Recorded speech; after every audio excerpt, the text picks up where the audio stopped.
Thank you for listening to the Agent Survival Guide podcast. I'm Sarah Ruppel. It is Friday, September 20th, and we are back with another traditional Friday 5 episode.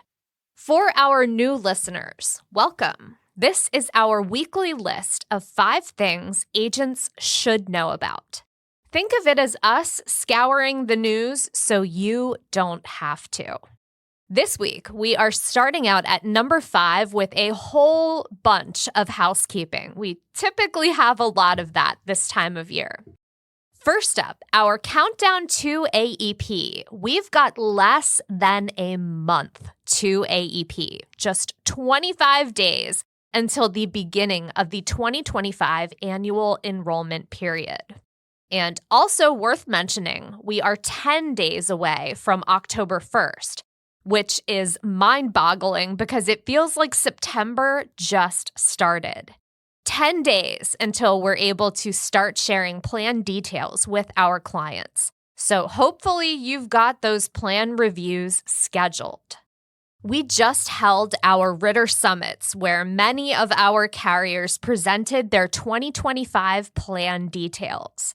They went over information like market expansions and reductions, as well as changes to plans and their benefits.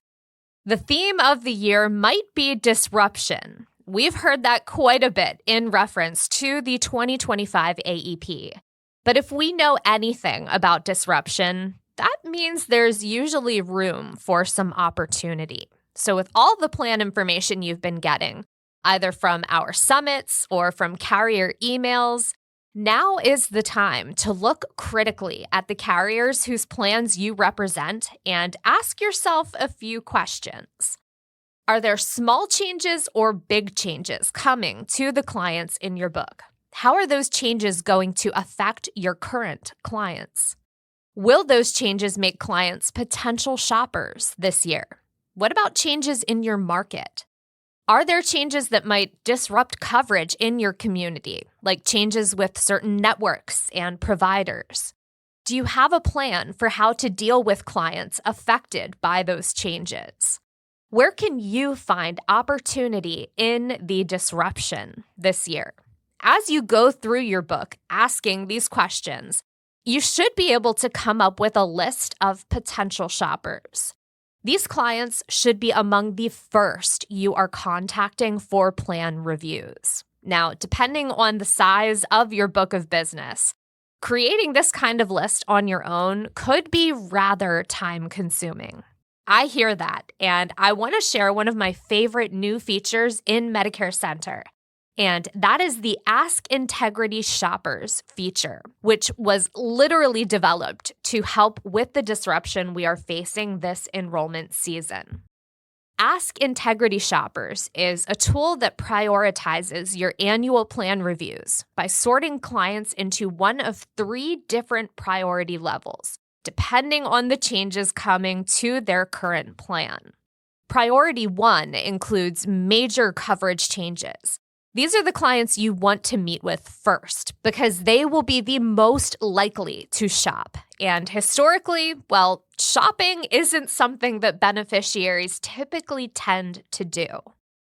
Priority 2 assignment is for clients with network or prescription drug coverage changes. And finally, Priority 3 applies to clients with benefit changes. So as I mentioned earlier, you could go through and assign priorities to every client in your book. If you do that manually, depending on the size of your book, that is going to take a long time. What I recommend is that agents utilize the Ask Integrity Shoppers feature because it is going to save you quite a bit of time. It also takes the guesswork out of creating that must-contact list, and I cannot recommend it enough. For agents with a larger client base, this tool is going to help you stay organized. You'll know who to reach out to first, and you'll be able to hit the ground running on October 1st with those plan review meetings. Now, let's pause here because there are a few things you'll need to have set up going into this. First of all, you'll need a Medicare Center account with Integrity. Second, You'll need to have client information in your CRM, which for Ritter agents who were previously using Shop and Enroll, a Medicare Center account and a Plan Enroll account were automatically set up for you. If you need details on how to access that account, please reach out to your sales specialist. They can help answer those questions. If you're not sure who your sales specialist is, we have the link to find yours in the episode notes. Number 4, this week marked a rate-setting meeting for the Federal Open Market Committee, and we got our first rate cut since the COVID-19 pandemic. March 2020 was the last time the Fed cut interest rates. This week, Fed Chair Jerome Powell announced that they would be lowering their interest rates by 50 basis points, or half a percentage point. That means rates will now fall in the range between 4.75 and 5%. The Fed had been holding rates between the 5.25 and 5.5% range since July of 2023, after steady increases that began in March 2022. While a rate cut might have seemed unlikely during the Fed's last meeting in July, the August jobs report was weaker than anticipated. According to the U.S. Bureau of Labor and Statistics, 142,000 non-farm payroll employee positions were added during the month of August. Also, in that same report, numbers for non-farm payroll jobs in June and July were both downgraded from previous reports. The revision for June dropped 61,000 non-farm payroll employees from previous reports, and July's revision took 25,000 non-farm positions from the original numbers reported.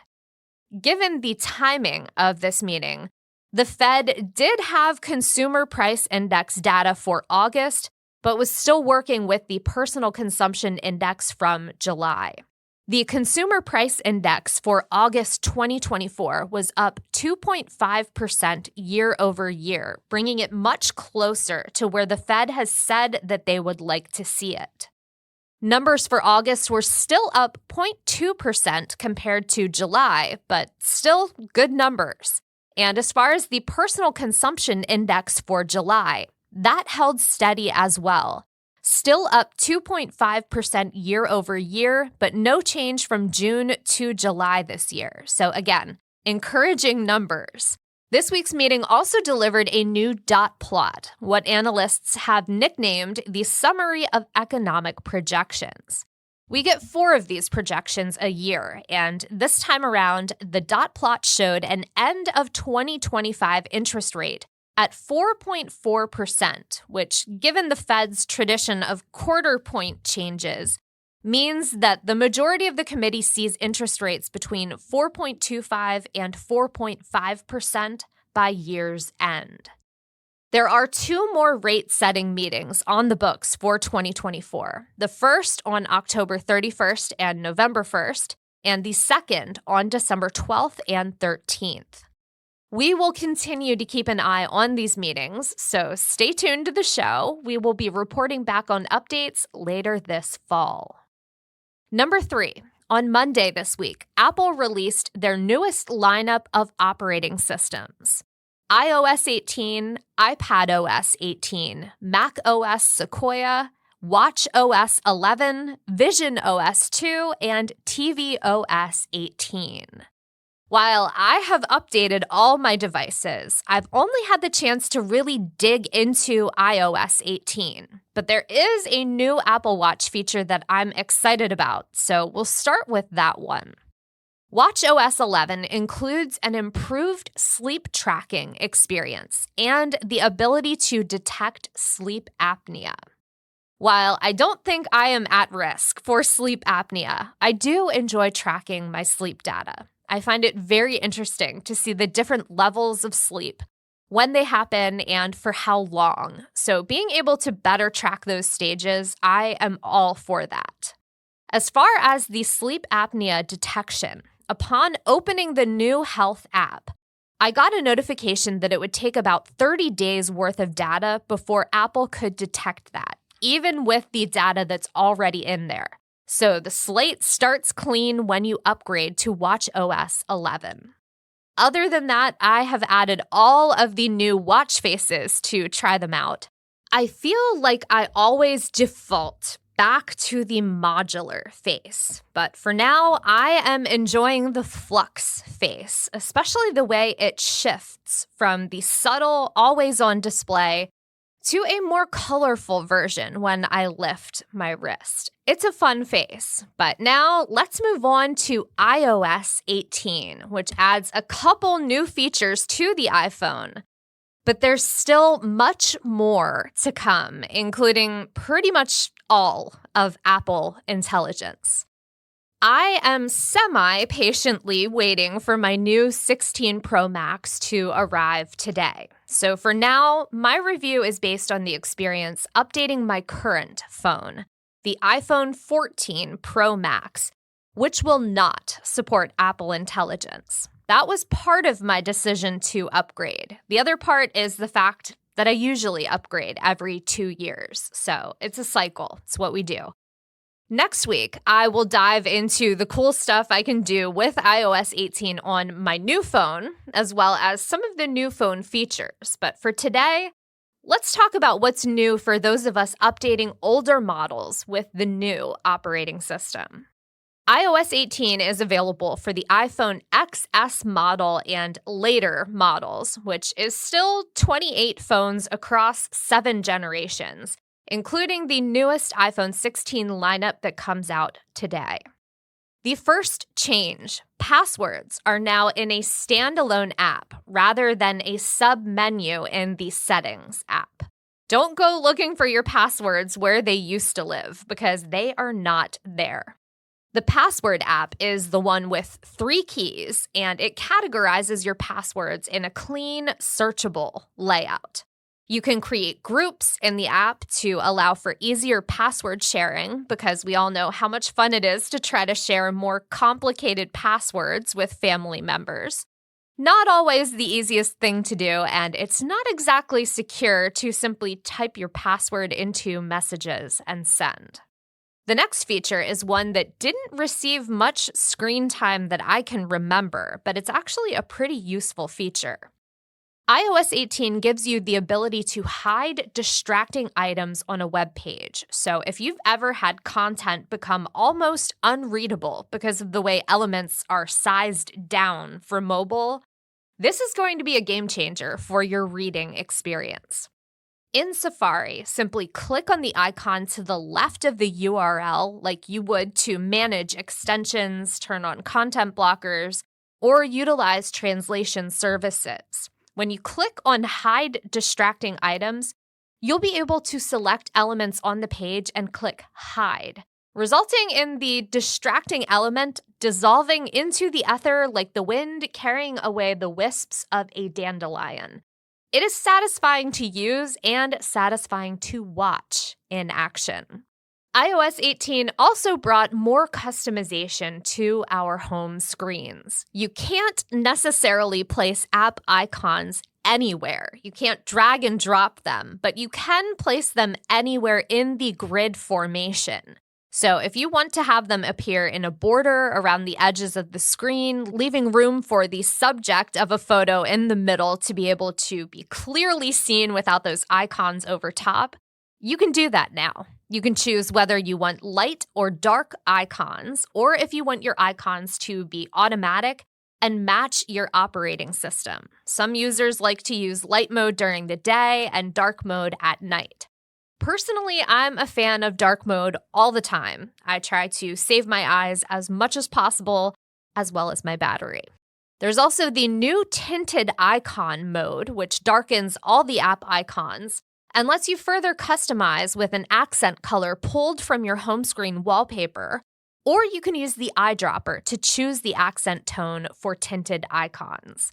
And then last but not least, you can choose small or large icons, and when you make the change to the large size icons, the text underneath each app icon disappears. So far, I have tinted my app icons and made them large, which It's a little bit of a learning curve. It does make it feel like I'm using a new phone already, though. So there's that.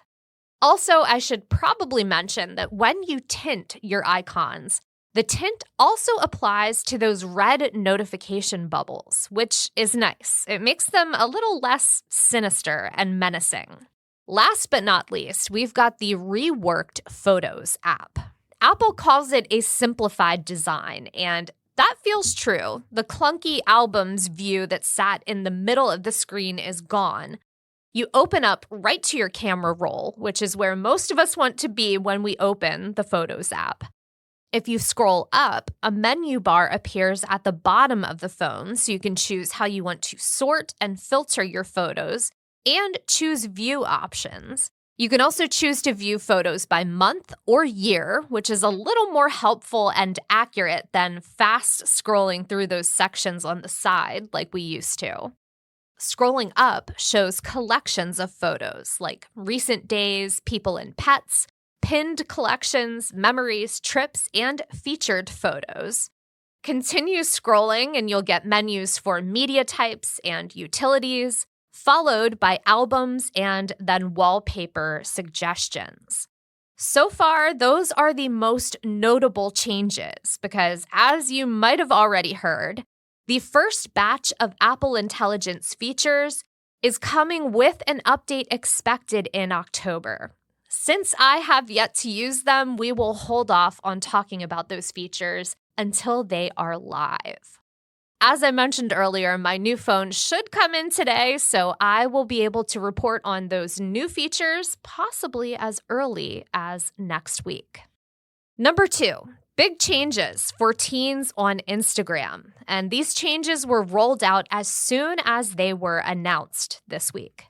The biggest change: everyone under the age of 18 will now have private accounts by default. And having those private accounts gives teens the ability to control who follows them.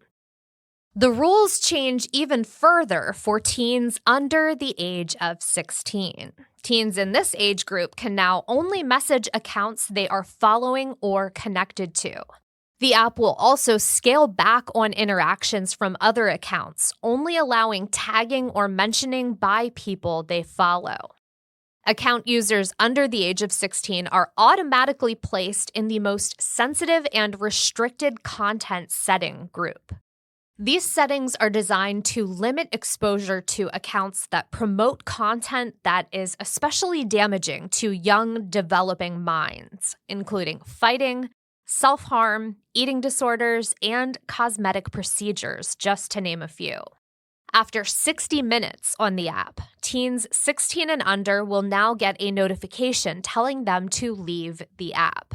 And these accounts are also subject to sleep mode from 10 p.m. to 7 a.m. daily.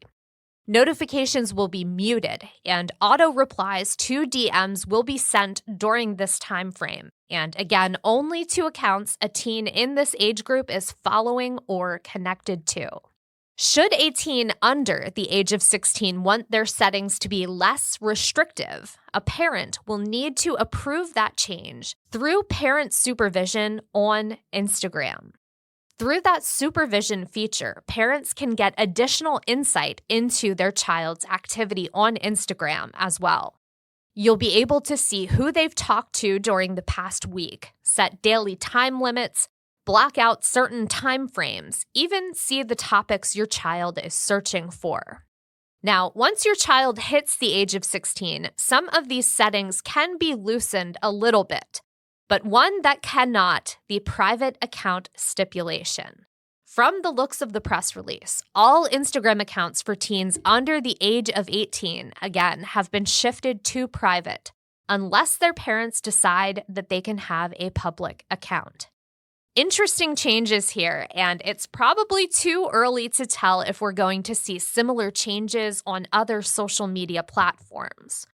For what it's worth, TikTok does already have some security settings in place for users aged 13 to 15. Their accounts are also private by default, and they are not able to receive or send direct messages. This is another story that we will continue to watch and report back on as we get updates. And now at number 1 this week, a huge thank you to all of you who came out to our Ritter Summits over the past month. We just want to say thank you so much for making those events a huge success. It was great getting to meet you, to answer your questions. We got so many questions about Plan Enroll during our first round of summits that we actually pushed up publication of our first episode on Plan Enroll. And then in our second round, we got a lot of great questions about marketing, from where to start, how to approach social, and even questions about holding events. Just want to remind you that if you have questions like that while you're listening to our show, we invite you to ask those questions. You can reach out via email at asgpodcast@ritterim.com. We are happy to answer those questions for you. And if we don't have the answers, we will find the person who does, get you the answer, and then connect you with that person for a follow-up. So please send in your questions. We would love to chat with you and get to know you. We want to be a resource for you. And most of all, we want to help you succeed. That is why we're here. So send in those questions and keep listening for more.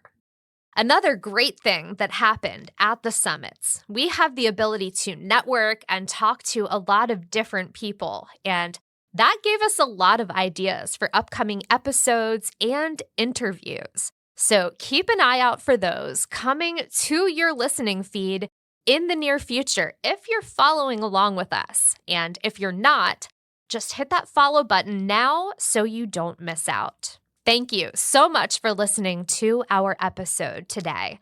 I hope you have a great weekend. Stay healthy and stay safe out there, and we will see you next week. The Agent Survival Guide podcast is a production of Ritter Insurance Marketing, an integrity company. This episode was written and produced by me, Sarah Ruppel. Script editing and fact check by Tina Lamoureux. Podcast design by Urban Rivera. Artwork by Vivian Zhao. Follow along with us wherever you like to listen.